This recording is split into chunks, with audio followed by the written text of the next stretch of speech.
Hey, this is Al Spath on Positive Poker Insiders. Today we're here with, you guessed it, Greg Raymer, 2004 WSOP main event winner. Hi, Greg. How are you?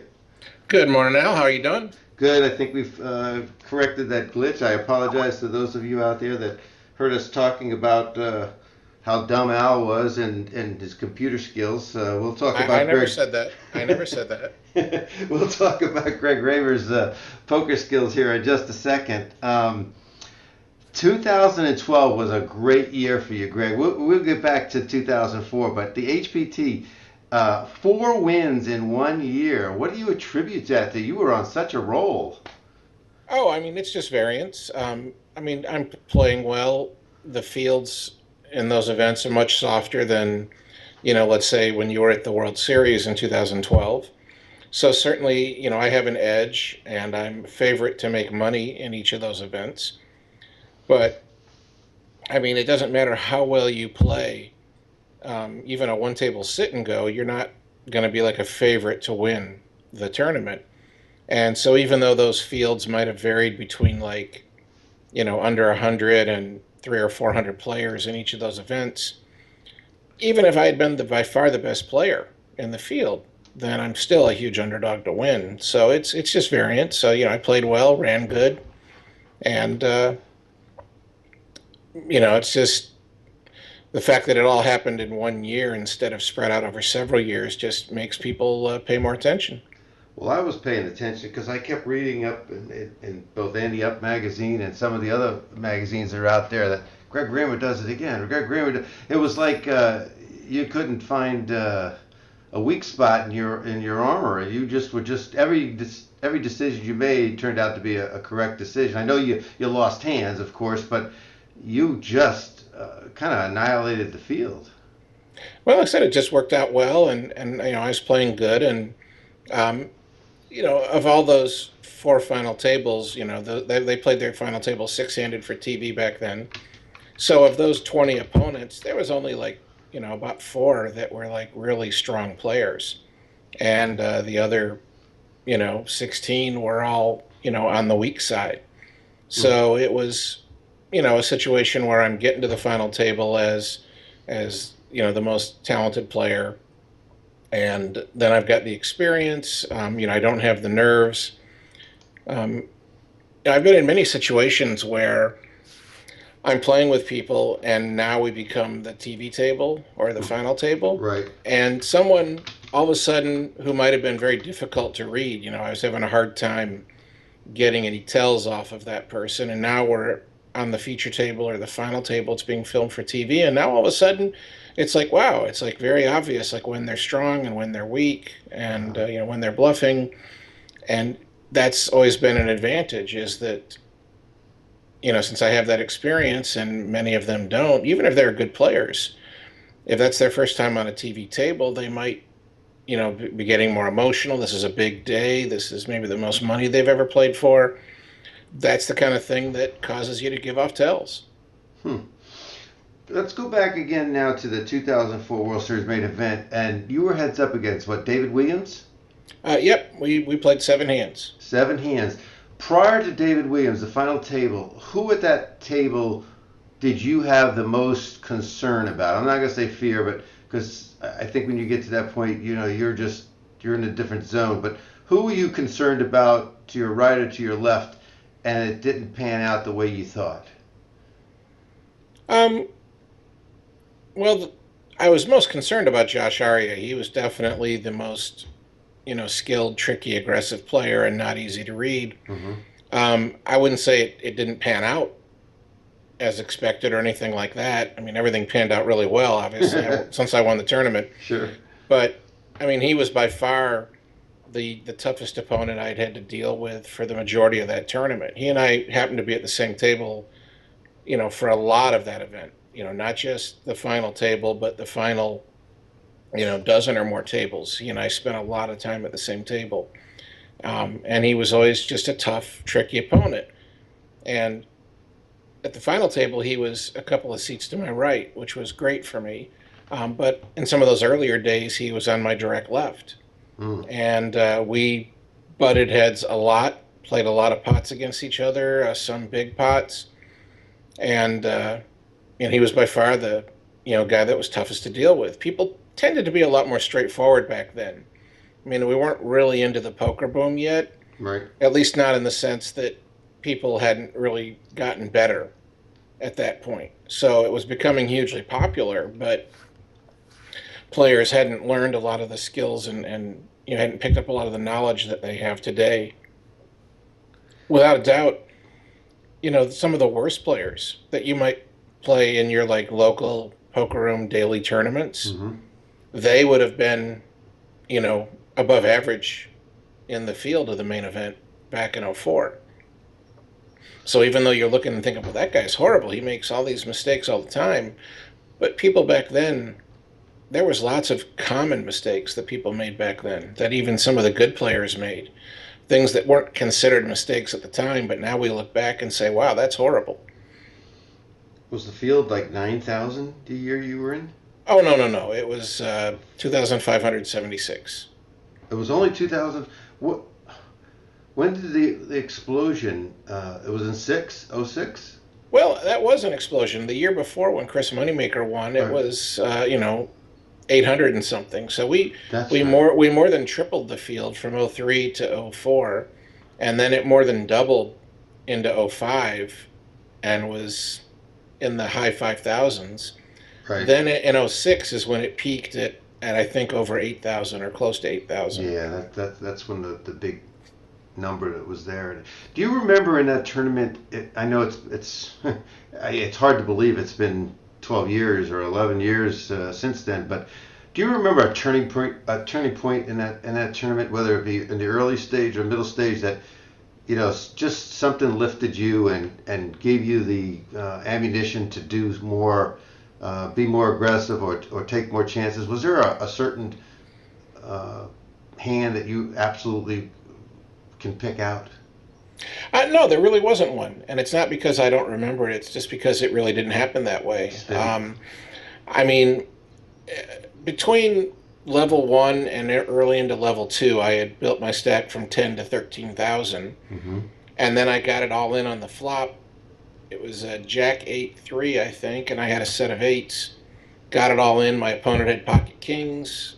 He didn't hit his two outs. Mm-hmm. I doubled up, and really from that point on, I was always the biggest or one of the biggest stacks in the field, and certainly almost always the biggest stack at my table for the rest of the tournament. There was really only, if I wasn't the biggest stack, I was certainly close enough that anyone with more chips was going to be concerned.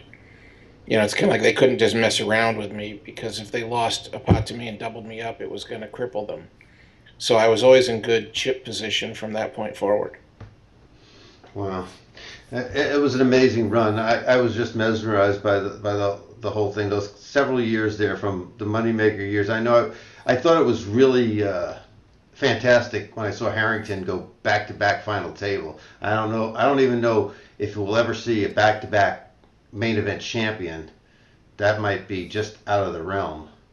Well, it's theoretically possible, but the math just says it's unlikely to happen. We look at any champ over the last dozen years or more. Certainly, all of them were better than average, and therefore more likely to, win the next year than a random player in the field. Sure. But even if we just assume, like, oh, let's just assume that whoever wins is by far the best player, like run away better than everyone else. Mm-hmm. Well, they come back the next year and there's 6,000 opponents. So even if they're 10 times better than average, they're only supposed to win one time in 600. So, I mean, and no one's 10 times better than average.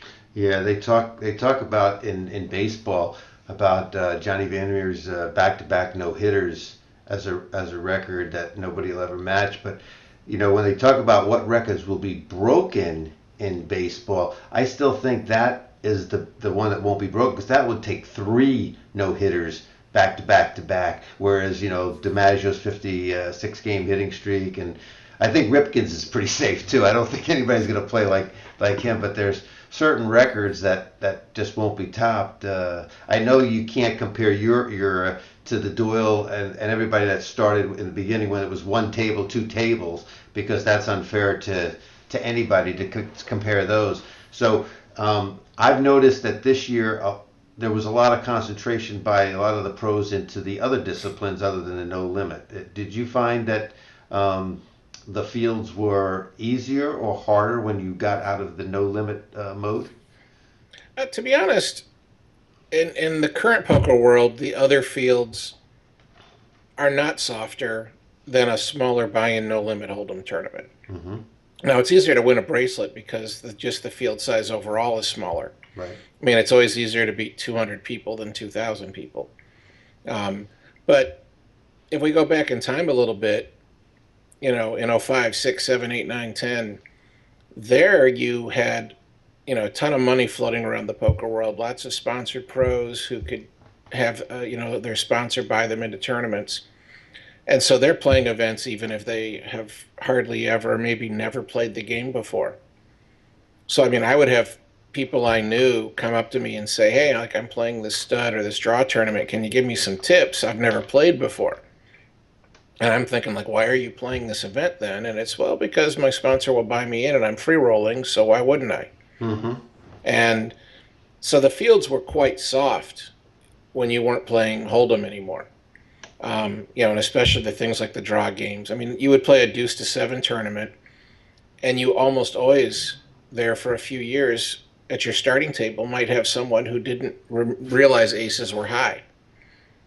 Okay. So literally one of their first hands, they would, like turn over a hand and say 8 low, but there's an ace in their hand, and they thought it was low.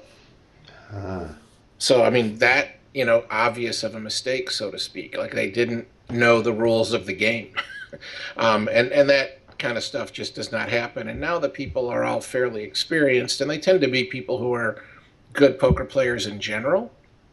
So while there's still value, if you're a really good player at those games, there's lots of value. But there's still, like the total amateurs who are very inexperienced and just not good poker players in general. Most of those people do not enter those events. Okay. So you can still have an edge because a lot of people, like they're good poker players, but maybe they have too much of a no limit hold'em mindset, and they use some of those same strategies in other games, and that doesn't always work out well for them. So they're still making some big mistakes, but it's not like they're just doing brain dead stupid things. Do you think that no limit is going to stay where it is as the boss, as the king, or do you think something else is going to come along, or do you think there's going to be a shift over to an Omaha type game, or do you think everything's going to stay status quo? Well, Omaha just doesn't televise as well. Mm-hmm. And with respect to the real amateur players, the ones who hardly play poker themselves but like to watch it on TV, Omaha is much harder to understand. So they don't, look at a situation and really appreciate, something like, wait, this guy's got 3 of a kind and the other guy doesn't even have a pair. Like, how is he not an idiot for playing his hand? And it's like, well, because he has the wrap straight draw with flush draws and he's actually the favorite to win, so he would be an idiot to fold. Mm-hmm. that huge draw. And to be honest, the guy with 3 of a kind would be the one who might actually consider folding if it, especially if it isn't top set. Now that we're playing PLO, so it's a scenario that just doesn't, I don't think, televise well for the very inexperienced players. Hold'em is much more simplistic. In that sense, I'm not saying it isn't a complicated game, but it's complicated.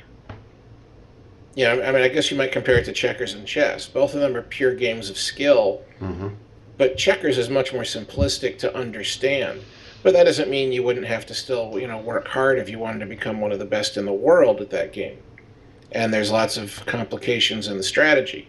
But if you've never played checkers or chess, you're going to understand what's going on in the checkers game a lot quicker if you were watching it on TV than you would in the chess game. Understand.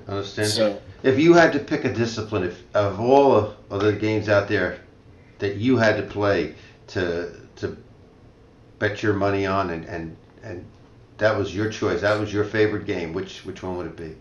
Well, you'd have to just pick No Limit Hold'em because that's the only game where you'd have lots of opportunities to play. Hmm. If I picked some other game that I preferred, Hmm. I would get to play it a couple times a year or something. So, that would be now if you said, "Hey, Greg, we're going to make all the tournaments and most of the cash games into whatever discipline you pick," Hmm.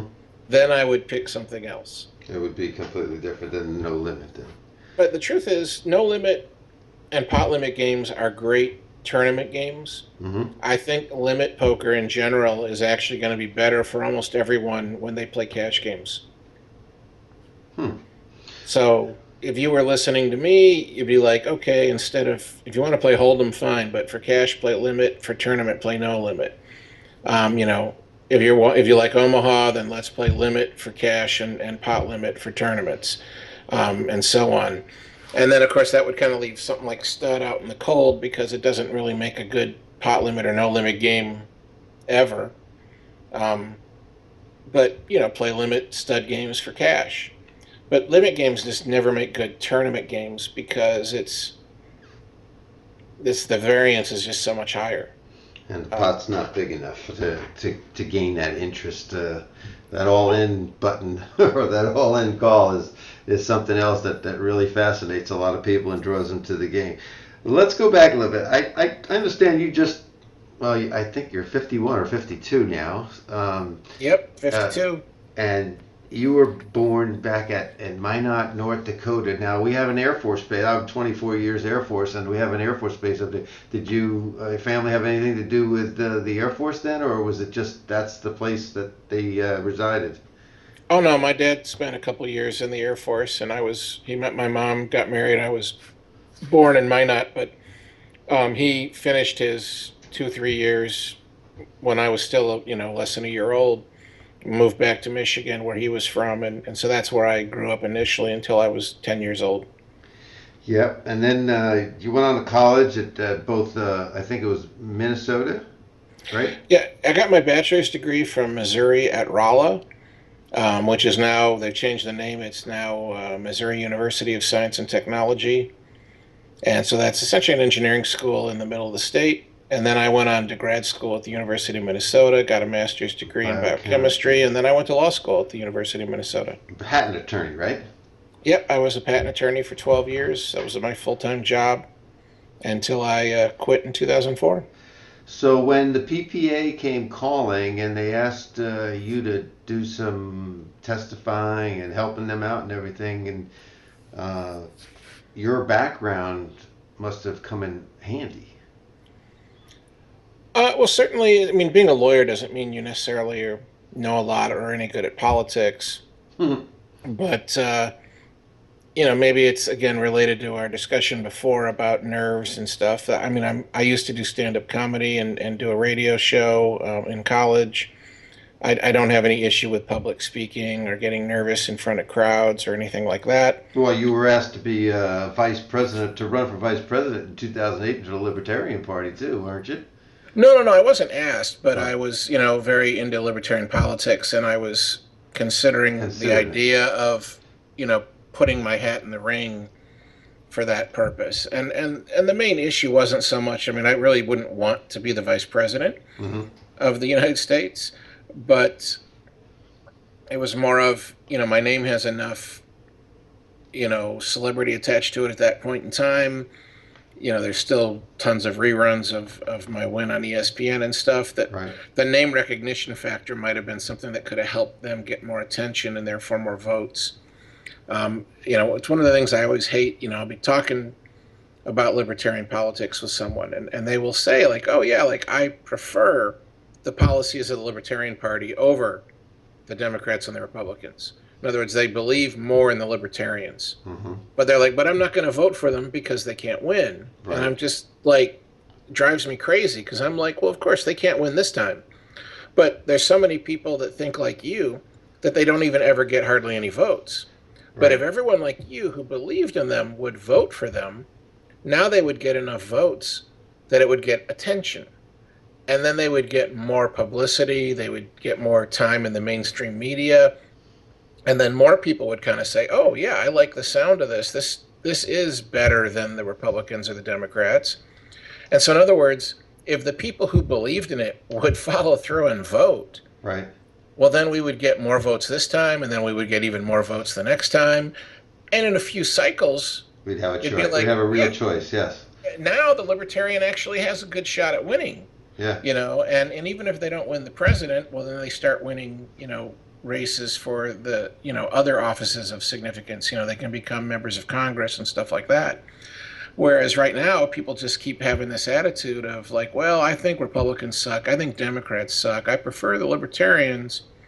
But since they can't win, I got to decide which of these other two people do I dislike the least. In other words, I got two pieces of crap over here. I'm going to pick the one that tastes the least bad and eat it. Yeah. And that's, I'm like, why do we keep choosing between the lesser of two evils, instead of actually voting for who you believe in? My son is a staunch believer that the Libertarian Party is the way to go. He tells me all the time that the Johnson Weld ticket is the way to go.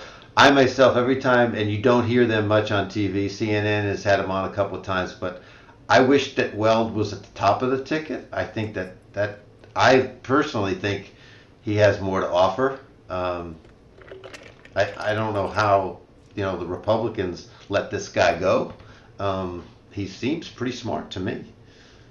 Well, I mean, did they let him go, or did he decide these guys are just horrible, and so I don't want to work with them anymore? And this particular cycle, I'm sure it was partly that, but I don't know the backstory there. But you're right. The more people that vote this year for that alternative will make it easier for the next person that comes along the next time and take the bar a little higher, and then finally we'll have a three-party choice.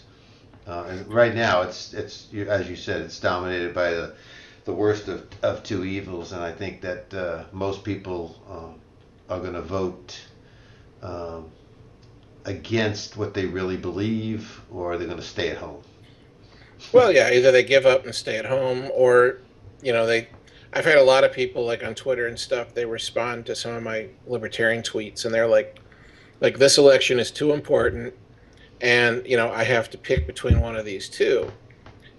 Mm-hmm. And the funny thing is, those people sit there and tell me that like if I do what you suggest, Greg, then a vote for the Libertarians is just a vote for, and then half of them say Trump and half of them say Hillary. Mm-hmm. So in other words, half of them think like if I vote Libertarian, what I'm really doing is giving the election to this person. But it was different. Like when Perot ran, almost everyone said like if you vote for Perot, you're voting for the Democrats. Clinton, in terms of who's really going to win this election. Sure. And they weren't people that really thought the opposite. But it seems like half the people out there think if I vote Libertarian, I'm effectively voting for Trump, and the other half think if I vote Libertarian, I am effectively voting for Hillary in terms of this exact election today. And to be honest, I don't even care if half of those people are dead wrong, and it really is, on average, you would think someone who would vote Libertarian, if they had to pick a Democrat or Republican, you'd expect them to vote Republican. Everything else being the same. I agree. But, so they could argue. I mean, I think the argument's stronger to say, like, voting for Libertarian is like taking a vote away from Trump and therefore giving one to Hillary. But even if that's the case, if you believe in the Libertarian Party, if you believe that they're going to do a better job, if those candidates are better, I don't care. It's like we have two different flavors of crap for the major candidates, and they both suck. So pick the party you believe in. And if you don't believe in Libertarians, well, that's fine as well. Vote for who you believe in. But don't pick just Trump or Hillary because no one else has any real chance of winning this time. Vote for who you believe in, and hopefully what you believe in will come to pass down the road. In other words, have a little foresight, a little patience. Don't be short-sighted and ignorant. And it's funny, it's not a big number, but there's a minority of voters out there, and they literally, what they do is they sit there and look at the polls and stuff like that. Mm-hmm. They kind of, make their decision. Who do I think is gonna win? and then they vote for whoever they think is going to win. Apparently, because they want to say afterwards, like, yeah, I was on the winning team, and I'm just like, those people are the absolute nut low. I mean, you don't care what that politician stands for, what party they are, or anything else. I mean, it's like sports fans who just like, oh, like who's the favorite to win the Super Bowl next season? Because that's who I'm going to cheer for. Yeah, Because I want to be cheering for the winner, and it's just bandwagon, like bandwagon. you're an idiot, Like if you want to do that for sports, fine. It doesn't matter. It has no effect on anything, in the real world, really. But like you're just going to vote for someone because you expect them to win. So if for some reason Hitler came back to life and was running, and the pundit said, "Wow, it's amazing, but Hitler is the favorite to win," you're going to vote for Hitler? I mean, it's just ridiculous. But vote for who you believe in, and don't worry about this short-sighted stuff. Like, well, they can't win this time. Well, so what? Help them win next time. You're still on board of directors of PPA, right? Yeah, I'm on the board of directors, and I've done a lot of stuff to try to help out in that area. I've testified in court cases where we're trying to argue that poker is a game of skill. Yes. And shouldn't be illegal under like a state law, an anti-gambling statute. Unfortunately, that's just a tough battle. I mean, I'm remembering the case I testified in Virginia, and we presented all of our testimony. We had Professor Hannum, who had all this, mathematical analysis and research he had done to show that it wasn't just luck. I was testifying, as the, working pro with years of experience. The guy, the attorney for the state in this hearing, he basically asked me one thing. He said, like, if you go to a poker room, are you allowed to play just one hand? He's like, can you come in, play one hand of poker, and then quit? And I said, well, yeah, in a cash game, you can come and go as you please. So, yeah, you could show up, play one hand, and then leave. And I said, I don't know that I've ever seen anyone do that. Yeah, what purpose? I mean, I've seen people do that in tournaments because they play the first hand, lose all their chips, and they're eliminated from the tournament. But that's involuntary, so to speak. They didn't do it on purpose. But I don't remember ever seeing anyone do that in a cash game. And if you told me you'd seen it happen, it would probably be something like the guy sat down, got dealt into the first hand, and then he got a text or something, and it was like, emergency, have to go. Right. So, but that was his only thing. And then his argument that the judge accepted was basically like, well, we concede that poker is a game of skill in the long run, but since you're allowed to just play one hand, that, luck dominates in one hand, and therefore it's still, a game of chance and illegal gambling under our state law. Wow. And it was just like, what? I'm like, well, look, if you take a golf tournament, and instead of it being 4 days long, you turn it into one round of golf, you're going to add a lot more variances. You're going to have a lot more like unknowns, so to speak, who can win the tournament. And if you turned it into a even shorter game, I mean, one hand of poker, how long does that take? 2 minutes? Right. If we turned golf, into a game that only lasted for a minute or two, it'd be like, okay, that's like one putt or one chip or something like that. I mean, now you could take a 6-year-old that had never held a golf club before, and they might win because you're just telling them, here, take this club and hit that ball in that direction. They might make the putt, and therefore, they either win or are tied for first with anyone else who made the putt. So if we reduce it, the time element, even if something like golf, now it's like anyone's game. I mean, play one hole of golf, 15 minutes long. I mean, I can beat the best in the world because I'm capable of, I'm not a great golfer, but I can get I mean, if I go play 18 holes, I'll probably get one birdie. Right. So I might birdie the one hole, and they don't. Or I get a par and they get a bogey.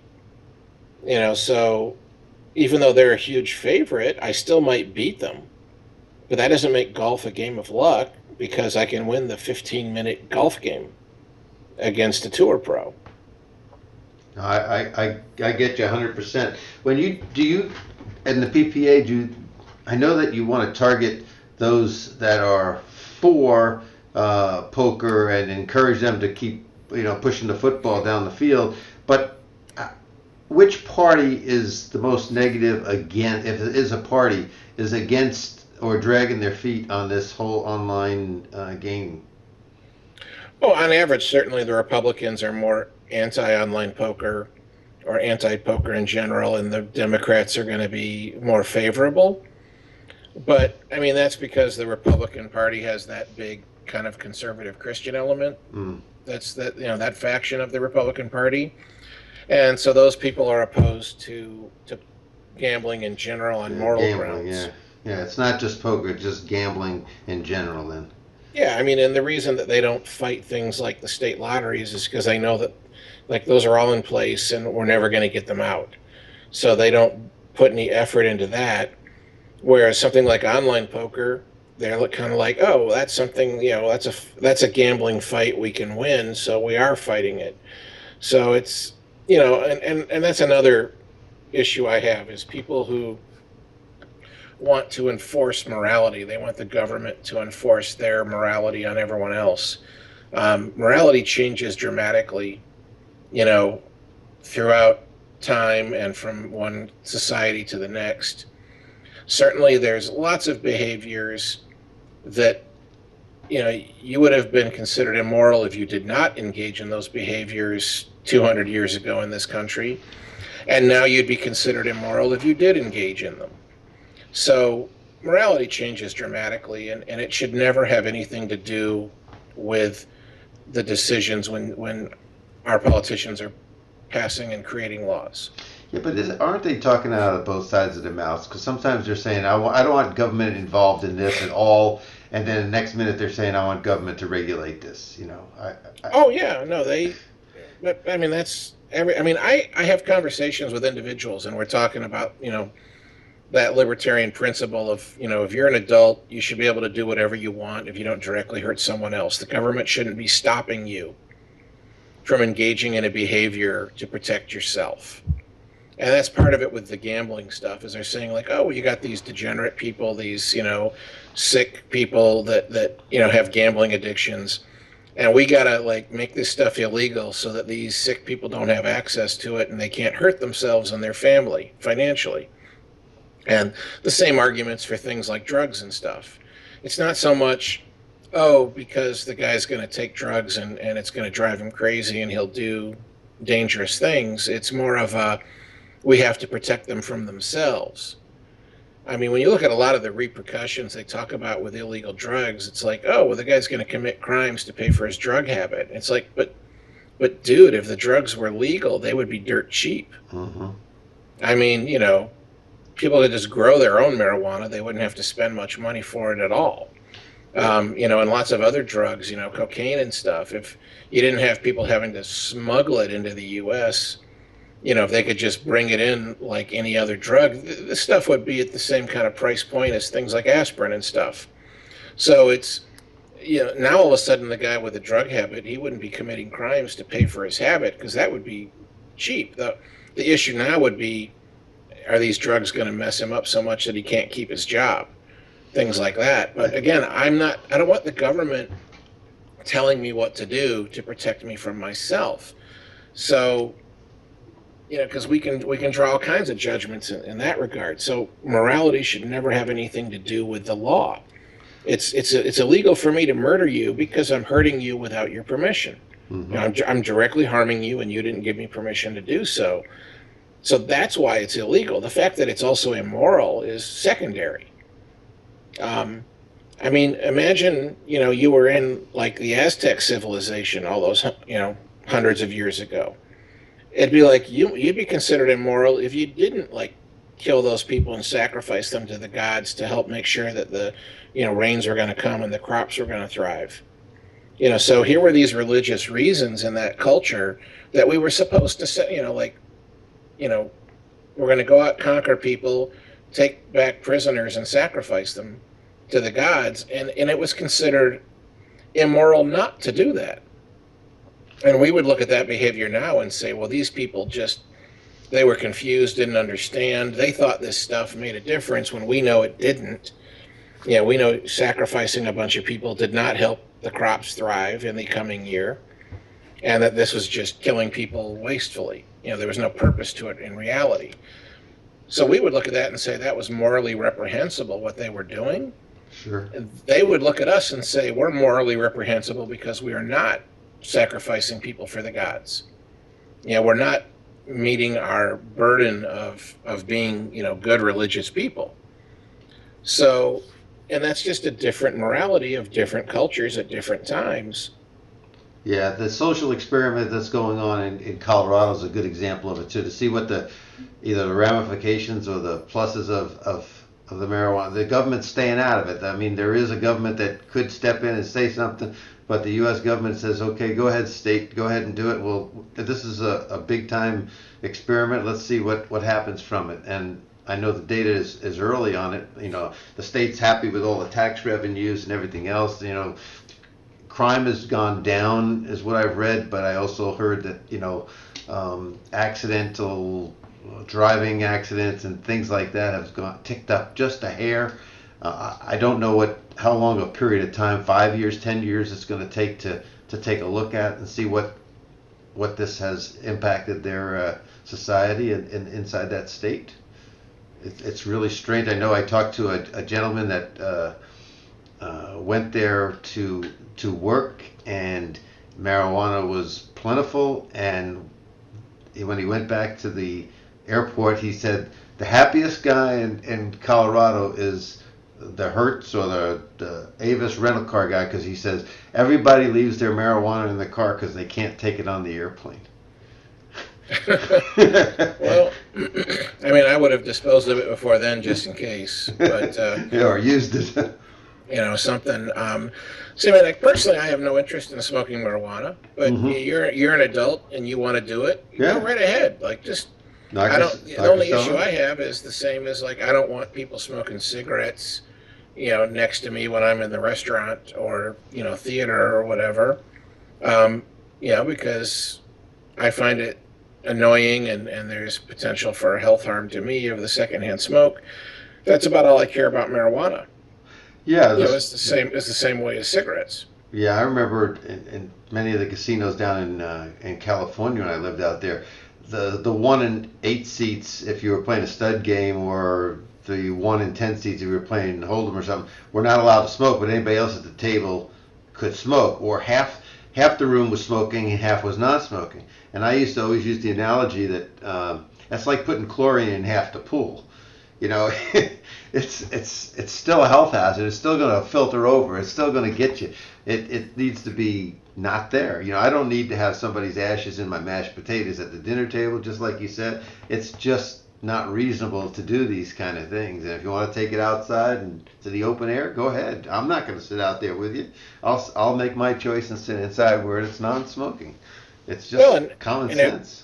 And if instead of smoking, if you wanted to, like, chew tobacco, well, it's like, now fine, because that doesn't impact me. You're not directly harming me with your behavior. Sure. So no problem. Or if you want to put on a nicotine patch, or chew nicotine gum, or heck, if you have an injectable form and you want to, like, give yourself shots of nicotine, like, none of that directly hurts me, so I could care less. Go ahead and do it. I mean, I may think you're stupid for any of those behaviors. I may think you're making a bad decision, but and if you're my friend, maybe I'll try to talk you into changing your behavior. Mm-hmm. But I'm doing that as your friend, not as the government. I don't want the government telling me or anyone else what to do when you're an adult. I agree. I think the hard choice for the government is, at what point does a behavior mandate our intervention when we're talking about things like children? So in other words, you want to smoke pot, go right ahead. But now if you're letting your 12-year-old smoke pot, has that risen to the level of danger that we are going to step in and do something about it? Sure. And it's like, certainly at this point in our society, people underage can't drink alcohol. But if you go to a Christian church where they're going to have that little sip of sacramental wine and stuff, Mm-hmm. then that's considered, yeah, your underage child can go up there and they eat the cracker and have that little tiny sip of wine, and that's considered perfectly acceptable behavior. Okay, but what if it was chugging some wine in your church instead of a sip? Mm-hmm. What if it was a glassful? Now, should the government say, wait, you can't let your underage kid have an entire Excess, yeah, glass? it's an excess. So at some point, the behavior might cross some line where we decide the government should get involved and stop you because you're having your child engage in a dangerous behavior that's harmful to them. And since they're a child, they don't know better, and we believe you're not doing a good job in terms of guiding their behavior. I mean, obviously, if you're sitting there letting them do crystal meth 10 times a day, we would want to be stepping in. Sure. So, but where to draw the line exactly between No. the sip of wine and the, huge use of crystal meth, where to draw the line in between those two might be difficult to say exactly. But that's the kind of tough decision the government should be making. But when it comes to you and me, the government shouldn't even be considering drawing a line. If you ruin yourself with crystal meth and now you lose your job and now you are committing crimes to support yourself and your habit, Right. well, we're not coming in because you're doing crystal meth. We're coming in and intervening because you're like breaking and entering, stuff like that, because you're committing those crimes to get the money to feed your habit and so on. Yeah, it's leading to unlawful acts, and that's where they need to step in and take action. Absolutely, you're right. Can I just say, everybody out there, Greg, what is the website that they can get in touch with you on? What's the best way to get in touch with you for a training? I know that you do 1 to 2 day class trainings when you go around to different poker venues around the country. So what is that website? Well, you can go to fossilmanpoker.com and you can reach me there. There's a contact page, where you can, input your name, your email and stuff, and I'll get that message. You can follow me on Twitter at Fossilman. If you want to get more involved in poker advocacy, you can go to theppa.org for the Poker Players Alliance. And I highly encourage everyone to do this. Rich Muni is also one of our board members, and he has his daily action plan. So if you go to theppa.org, you will see the daily action plan. And it's something you literally can do in just a few seconds, under a minute a day. And what he'll do is every day he has different politicians and stuff where he has set things up. So let's say today's plan is to post something on the Facebook page of these 6 members of Congress who are on a committee that's going to consider a poker-related bill, in the very near future. So he will literally on the daily action plan page, he will have 6 links, and you've already connected yourself into this. So I mean, the first time you do it, it'll take a little more time because you're also going to indicate like what's your Twitter handle and your Facebook page and stuff like that. But now that you're part of the daily action plan, when you come back, like, oh, here's 6 links. I click on link 1. It opens a new tab, a new page on my browser. And here you are on Facebook, and here's a pre-filled post that you're going to put on that. So literally, you open the new page, you click the one button that says post this on that senator or that congressman's Facebook page, and then you close that tab, that window, and now you're back on the daily action plan page, and you click the second link, and you do the same thing. So literally, it's just click, click, click, click, click, click, click, click, click, and in a few seconds you've done, and you've now posted that, pro poker comment on the Facebook page of those 6 members of Congress that are on that committee that's going to consider that piece of legislation. And then maybe tomorrow's daily action plan is, tweets at those same members or different members of Congress, So he just sets it up with new stuff every day where you're either sending an email or a tweet or a Facebook posting or something like that. at the relevant, the currently most important members of Congress or state legislators to reach out to. He was a very good interview. Rich was on with me about 2 or 3 months ago, and then he retweeted it, the video out on to everybody, and I really enjoyed it. He gave a lot of his time that day. I appreciate all the time that he puts forward. Let me get back to that training program, that 1 or 2 day class that you do. What is involved? How many hours of training does that involve, and what does a person get for that money to invest in that? Sure. So a typical full day seminar that I will do is going to be something like 9 to 5. You're talking like an 8 hour day. We'll usually spend about 3 hours in the morning where I do lecture because, a lot of people, that's not really their favorite thing to sit through a lecture. But there's a lot of important points that I really want to get across to the students. And that's the most effective way to do that. So we will do that lecture for about 3 hours, take a break for lunch, and then the rest of the day we will do live hand labs.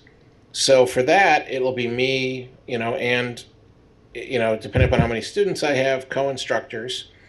So for every 10 students, you'll have myself or a co-instructor. We will deal to you. You are going to play as if it were a real game, even though you can't win or lose anything. Mm-hmm. And then at the end of the hand, we'll critique your decisions. Right. So if most of my seminars are focused on no limit hold'em tournament strategy, because that's what most people want, but I also will do no limit hold'em cash game or Omaha, or it can really be about anything. But most places, that's what most of the students want, is no limit hold'em tournament strategy. When you're talking about the tournament strategy, do you go into the early, the middle, and the end game? Late in the tournament. Do you start? A lot of people come to me and some of my training, and they want to know. I'm having problem in the middle. I can get by in the beginning when there's so many people just donking their money in, and I can get through all the landmines and everything. I get to the middle. I just run out of chips when it comes time. Do you get to talk about the stages of the tournament at all?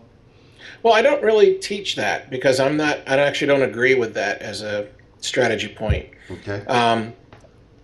A lot of my teaching is really math oriented, not in the sense that you got to sit there and do high level math, but you might say math is the basis for the conclusions I'm drawing. Okay.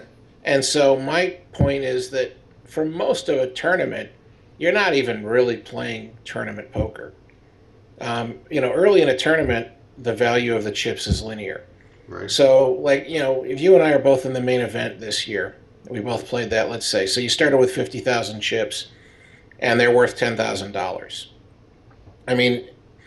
Even for this discussion, we're assuming equal skill because, unless we talk about an exact person, we can't say anything else. So we're just pretending everyone's equally skilled, and so before the tournament starts, your chips are obviously worth 10,000 if you're the player of average skill level. But if you double up on the first hand, now you got 100,000 chips, and that's basically worth 20,000. And early in the tournament, that's going to be the case that every 5 chips you lose, you're losing $1 of value, and every 5 chips you win, you're getting $1 of value for the chips you win. And so it works in that linear fashion, just like a cash game. And I think a lot of players put too much emphasis on this thought that, I'm in a tournament, I have to protect my tournament life. I don't consider your tournament life to be a concept of any value at all. Okay. I think what you need to do is focus on which decision makes me the most money on average. And early in a tournament, the math, the decision, the thought process is essentially the same as a cash game. The reason that I'm going to play different in a tournament than I do in a cash game is not because I should, but because my opponents are playing differently. So in other words, if you sit me down in a tournament, I'm going to expect certain types of decisions from my opponents on average that are different than what I would expect from the same lineup of people if we were in a cash game instead. Well, the changing of the rising of the blinds and everything forces decisions that in a cash game would never occur. Well, certainly the fact that, in a typical cash game, you don't see people with 5, 10, 15 blinds. Right. That's very uncommon to see people that are really, really short stacked, because usually they get more money out and add to their stack, or they just give up and quit, something like that. And so you don't and you certainly don't see cash games where the average stack is only like 15 or 20 or 30 big blinds. That situation occurs very rarely in cash games. So in that sense, it's different. But I'm just saying, like, the mindset in terms of your decision. If this is a fast daily tournament, and half the field though is still left, we're going to pay 100 people entered this daily tournament at your local poker room. 10 of you are going to make the money, and there's only like 30, 40, 50 of you left. The average stack at that point certainly might be below 30, even below 20 big blinds. But I still don't think you should, like, oh, I think I'm 60-40 here, but I'm going to fold to preserve my tournament life.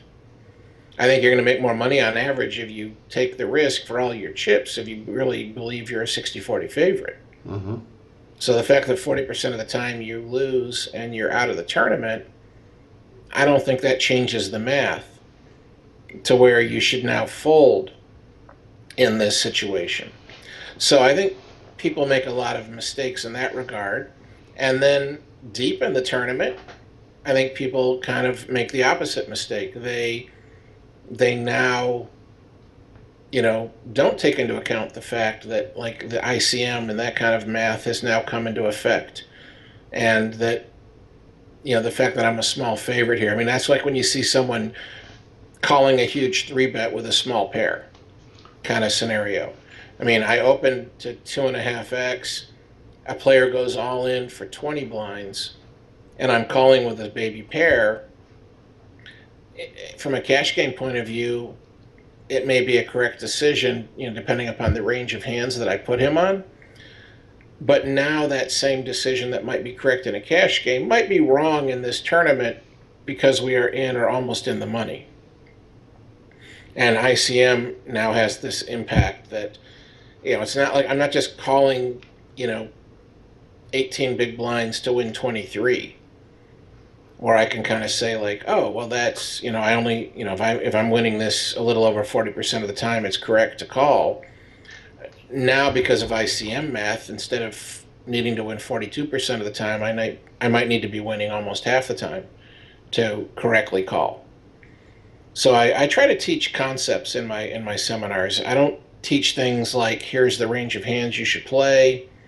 I certainly don't have charts of play these hands in this position and play those hands in that position or anything of that sort. Mm-hmm. I want to teach concepts and ideas so that in the moment you can figure out what hands should you play pre-flop and how should you tend to play them and stuff like that. I want to teach people the ideas so that now they can change their strategy on the fly to optimize it for the exact circumstances that they are in. Totally understand where you're coming from, and a couple of our listeners today have a couple of questions here. One gentleman, the bitter old man Joey, wants to know when should I use stop and go in a tournament? Well, stop and go can be a very effective play, but you do have to use it at the right time. So basically, there are a few criteria that you need to meet. The most important criteria is that someone has raised you. So whether you're in the blind and someone has made a single raise, whether you've raised and they 3-bet, whatever the situation is, you're looking at the situation, you're looking at your cards, and you're saying, I'm 100% sure that folding is wrong. So that's the first factor. I mean, if you have a bad hand, if you have a weak hand, and you're not priced in at this point, then maybe, in other words, if you're supposed to fold, you're still supposed to fold. The stop and go play does not become preferred because it's the stop and go play. So if folding is the right play, it's the right play, and you don't do it. So now that you've decided, okay, this hand is too strong for the situation, folding would be a mistake. You got to ask yourself, if I go all in right now, do I think that my opponent is ever going to fold? And if the answer is no, I expect them to call every time, no matter what they have. In other words, if I go all in now, they are priced in. They can't fold. Even if they know they're beat, they're not going to fold. Right. And then, but do I have enough chips that if I call now and then go all in on the next round of betting, that they might fold? And I guess something else I should mention is, like, if your hand is so strong that you want all the money in, well then, if you think if I go all in now, they'll never fold. Like, in other words, when you have two aces, you would never do the stop and go play because you don't want them to fold. You want them to get all the chips in. You want to win all the chips. Certainly. And you're such a big favorite, you Certainly. would never, do the stop and go play with a hand like that. So that's another criteria. It's like, oh, I wouldn't mind if my opponent folded. So, like, let's say I have a hand like pocket sixes, and I raise an early position, and I make it 1,000 to go. Right. And now an opponent re-raises me to 3,000, and his entire stack is only 8,000 chips. Well, it folds around to me, and I have to say to myself, like, first of all, is this hand too strong to fold? And given the math, it is, because if all the money goes in, well, I've already put in I've already put in one, and he's got a total of 8. And given also the blinds and antes and stuff, it may be like, oh, I'm getting like almost 2-to-1 here. And his range includes so many hands like ace king and king queen and stuff where I'm a small favorite that it more than makes up for the times that he has an overpair. So maybe the math says overall, like, yeah, I really can't fold here in this scenario. But if I go all in now and I make it 8,000 total, well, he only has to call 5 to win like 12. And so I don't ever expect him to fold. And so now, if I just call and then go all in on the flop, now he might fold. And the really great thing is he might fold a hand that has me crushed. Like imagine he has pocket tens, Right. as it turns out. And now the flop comes ace king 3 and I go all in. He absolutely might fold pocket tens on that flop to my all in. And now he's in a spot where he is a massive favorite. I mean, he's like a 11, 12-to-1 favorite to beat me if all the chips went in, and yet he's throwing his hand away. So even though you might think like ace king, oh my God, that's a horrible flop for pocket sixes, sometimes it's the perfect flop. It's exactly what you needed to get him to lay down the best hand. And since you don't know for sure what he has, you can't try to play the flop. You can't. In other words, if you've decided the stop and go play is the correct play when you made the decision pre-flop, you should never change your mind on the flop. If you change your mind on the flop, it better be because like the flop came out and you were looking at him and he lit up like a Christmas tree and you're just 100% sure that he hit the flop. Right. So maybe for a live tell you could change your mind and give up on the stop and go play, but you should never just look at those cards. I'm glad you said that because our last question came from the Dark Hammer, which is Carrie. She's out in Vegas, and Carrie wants to know, what can a player do playing live to disguise their tells? What would be your advice? The best thing you can do is, the simplest answer to that is don't move. Like literally adopt a pose that you can sit in comfortably for the duration of a hand. And you literally do not move at all. Don't shuffle chips. Don't squirm around in your chair. Don't move at all, except when it's your turn and you either have to check or bet some chips. And then literally, like, I will get into a pose, like I will have one hand, on my kind of resting my head on that one hand, or like I'll rest my head on that hand while it's covering my mouth. We've seen that successful pose from you a lot. So I've got that one hand over my mouth, and I'm also kind of supporting my head with that hand. My other hand is out there on the table next to my cards. And even though I have that nice heavy fossil protecting my cards, by having my hand there as well, if the dealer for some reason were to start reaching for my cards, Now it's not just like, hey, I mean, like if you have a chip on your cards and the dealer grabs them anyways and puts them in the muck, whether that's the dealer like doing it on purpose because they're trying to screw you over, or whether that's just the most ridiculous brain fart on behalf of that dealer ever. Like how could you think I was folding? Like I've got a chip on my cards that says I'm not folding. And they would just like, oh, I don't even know why I thought that. I just thought you were, and so I grabbed your cards. If they grab your cards and put them in the muck, your hand's dead. Sure. So by having your hand out there, you can't, if you cover your cards completely to where they can't be seen, then you're not allowed to do that. No. You have your hands, you gotta have the cards visible so players know you're in the pot. But by having my hand next to them, if the dealer starts to reach over, I can then put my hand on top of those cards and like, hey, what the hell are you doing? So that hand is sitting there, but I don't move at all. I'm just sitting there staring at you. Now, if it's my turn and I'm going to check, I take that index finger on that hand that's on the table and I tap the table 2 times. Just tap, tap. And that's it. Mm-hmm. And if I'm not going to check, then I take that same hand and I grab the appropriate number of chips and I make my bet. And then I put my hand back where it was and I, again, freeze and I don't move. If you move, your subconscious will influence the movement. So I have people all the time who shuffle chips all the time. They're like, but I just shuffle the same way all the time.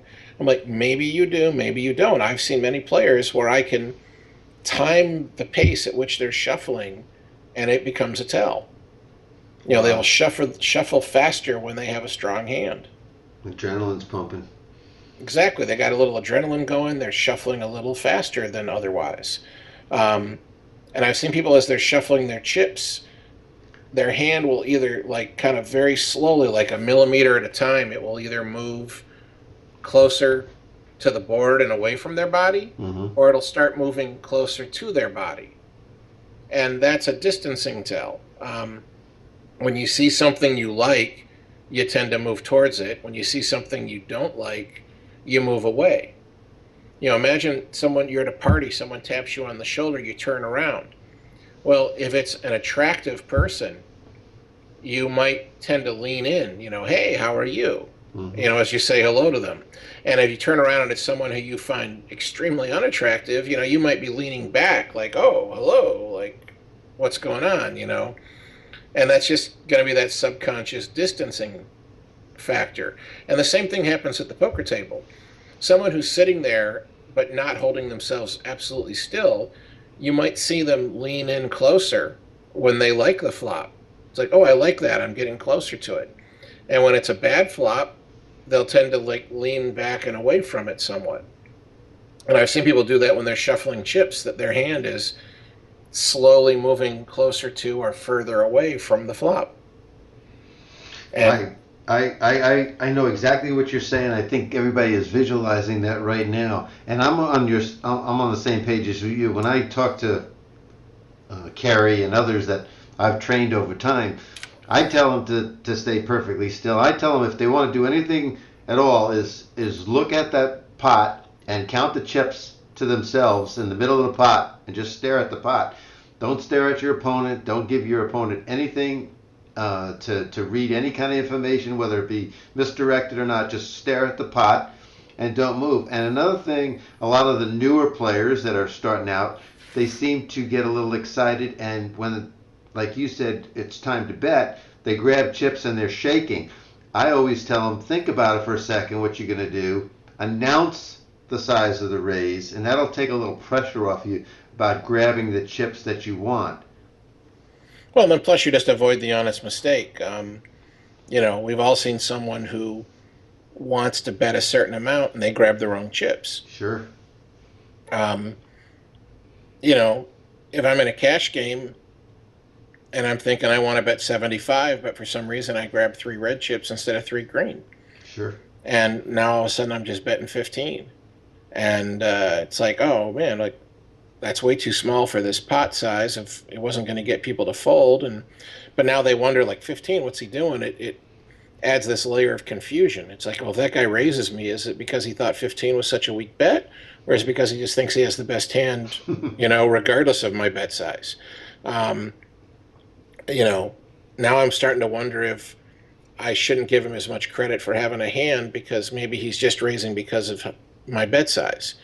And that was all because I made a mistake and grabbed the wrong chips. Sure. Um, so for all those reasons, verbalizing your bet can be advantageous.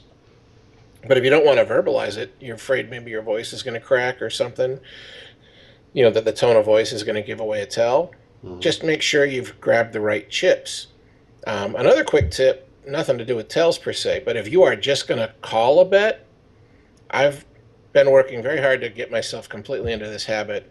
If I'm going to call your bet, I throw out one small chip first, and then I put out the rest that I think I need to make the call.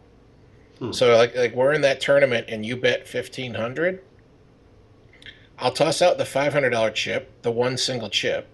Then I'll toss out the 1,000 or the two more 500s or whatever. Uh-huh. Because, or if you bet 1,300, I toss out one black $100 chip, then I add the 12. Because that way, if I grab the wrong chips, I didn't raise by accident. Ah. And, I've seen people do that. It's like you bet 1,300 and they grab three black, and then like, oh, wait, the thousands at this tournament are orange and the 5,000s, are red. And they accidentally grab two 5,000, or they grab a 5,000 instead of a 1,000. So now they just raised to 5,300 and they meant to call. That's true. That's very true. I got one last thing here. Any books that you would recommend to anybody out there that they might want to have in their library that you particularly are fond of? Well, if you're only going to read one poker book, I've been making this recommendation for as long as I can remember, and it's just The Theory of Poker by David Sklansky. David Sklansky. Because it doesn't teach you Hold'em or Omaha or Stud or tournament versus cash or anything. He just teaches, most of the important basic concepts that will guide all your decisions in any type of poker game you ever play. And a lot of people still make those kinds of mistakes. They don't take into account implied odds and reverse implied odds and stuff like that properly. And again, I do a lot of that when I do those live hand labs in my seminars. I see people, like calling the raise. We're simulating, let's say, early in a tournament where the average player still has 100 big blinds or more in his stack. And they're doing things like calling a raise with king jack offsuit. And I'm just saying, like, oh, well, this is really bad because that's a reverse implied odds hand. And they're like, but it's like, oh, it's only 150 and we've all got 10,000 chips. And like, I can win so much if I hit. And I said, but what about when you lose? Like when the flop comes king high and that guy has king queen or ace king, now how much are you going to lose before you either get away from that hand or whatever? Mm-hmm. So you got to take into account not just what you might win after you make your hand, but what you might lose after you make your hand. And, I would much rather you call that raise with 9-7 than king jack. Because you flop one pair with 9-7 and you're not assuming it's probably the best hand. You can get away from it. I mean, you're not going to like be as likely to spew off way too many chips. Sure. When you flop one pair with your like suited connected type hands. So when the stacks are really deep like this, I would rather play those kinds of hands than to play the hands like king jack offsuit and ace 10 offsuit and stuff like that. But a lot of players are a lot more likely to call raises with hands like, aces and king high hands with decent but not great kickers. Right. And that's, fine. I mean, it's not necessarily that you're not necessarily supposed to fold that hand, but you got to think about, like, who's my opponent? Do I have position? On average, am I going to outplay them after the flop, or are they going to outplay me? And can you make that judgment realistically? Well, there you go, guys. Theory of Poker. David Sklansky is still available. You can get that at Amazon.com. I just finished reading the workbook Live Tells by James Splitsuit Sweeney, which is a great, as Fossilman has just said, working through a lot of hands at the table and things like that. That workbook is very good, and I put a review out for Andy Up Magazine on that. And I've just got my copy of Life's a Gamble by Mike Sexton. It's not about really poker. It's about things that happened during his lifetime and what he's seen with Stu Unger and Doyle Brunson on the golf course and all kinds of things. So there's lots of books out there to entertain you. Sometimes you have to take a break and step back from poker and rejuvenate yourselves. But today we took a step backwards and looked into Greg's career, his success at the 2004 World Series of Poker, and I appreciate all the time that you gave us today, Greg. And I could talk all day about politics, but our folks want to listen to poker. And I thank you so much for your time. It's been great. I'll put it up on this video as soon as I get it up on YouTube. I'll put it out on Facebook and out on Twitter, and I'll at Fossilman. You'll see a link so you can retweet it. Great. Thanks, Al. Appreciate your time and having me on your show. Thank you very much, and thanks everybody. And for those of you that couldn't join us live today, again, we'll put this out so that you can pass it on to some of your poker friends. There's a lot of entertainment and a lot of good information contained here. This is Al Spath on Positive Poker Insiders signing off, and thank you very much. Thank you, Greg. Take care and have a great weekend. You too, buddy.